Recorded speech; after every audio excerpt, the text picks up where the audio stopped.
COVID-19 boleh berjangkit. Terdapat 3 faktor utama yang mempengaruhi jangkitan tersebut. Namun tidak semua menyedari perkara ini. Pertama, penjarakan fizikal. Berapa jauhkah jarak anda berada dengan individu lain?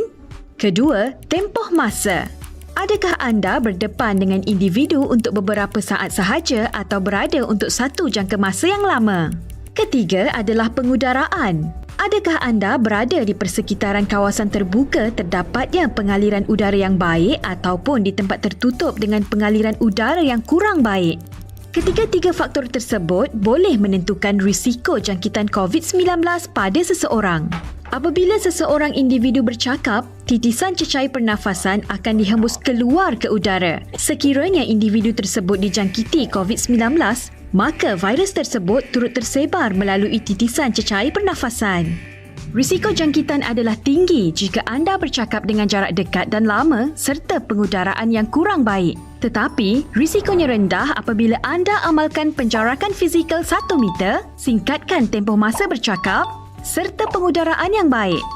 Lebih selamat dengan pemakaian pelitup muka.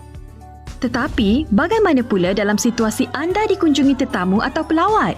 Anda juga tidak tahu sama ada anda akan terdedah kepada virus dengan kunjungan tersebut. Dalam keadaan sedemikian, risiko jangkitan boleh dikurangkan dengan mengekalkan penjarakan fizikal serta meminimalkan tempoh masa berada bersama pengunjung serta membuka pintu, tingkap rumah bagi pengudaraan yang baik. Kekal berada di rumah merupakan tindakan terbaik bagi mengelakkan diri dan ahli keluarga daripada jangkitan. Ada masanya anda perlu keluar rumah kerana urusan penting, membeli keperluan harian, membeli belah di pasar terbuka seperti pasar tani atau pasar malam, mungkin risiko jangkitannya rendah. Tetapi, berbual atau berada lama dan dekat dengan orang lain boleh meningkatkan risiko jangkitan. Tambahan pula apabila membeli belah secara berkerumun tanpa penjarakan fizikal walaupun memakai pelitup muka. Bagaimana pula di pasar tertutup atau pasar raya? Sama ada di pasar terbuka atau tertutup, anda boleh mengurangkan risiko jangkitan dengan memastikan penjarakan fizikal setiap masa, memakai pelitup muka dan beredar dengan kadar segera. Penggunaan lift tidak dapat dielakkan di bangunan tinggi. Ada masanya disebabkan tempoh menunggu yang lama, orang ramai akan bersesak masuk ke dalam lift.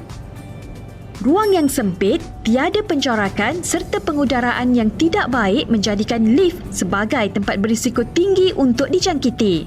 Oleh itu, mematuhi peraturan yang ditetapkan dengan mengekalkan penjarakan fizikal dengan jumlah 4 orang atau mengikut saiz lift, memakai pelitup muka dan tidak bersembang antara satu sama lain. Penggunaan tangga atau eskalator adalah lebih baik.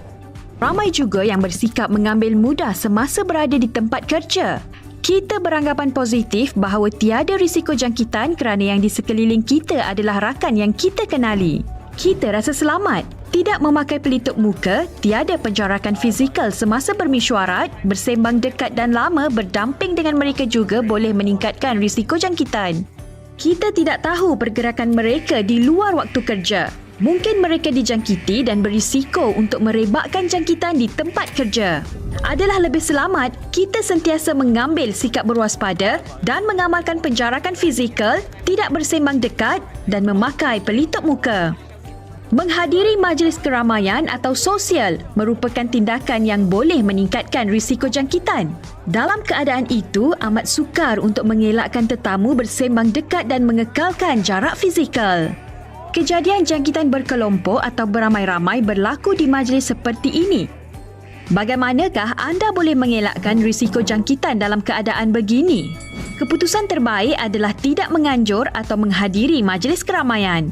Beriadah di taman rekreasi tidak semestinya berisiko dengan persekitaran pengudaraan yang baik. Walaupun tidak diwajibkan memakai pelitup muka semasa beriadah, penjarakan fizikal harus diamalkan. Apa yang penting, risiko jangkitan boleh dielak atau dikurangkan sekiranya kita sentiasa mengambil langkah-langkah pencegahan di mana sahaja kita berada. Bersama-sama kita putuskan rantaian penularan COVID-19.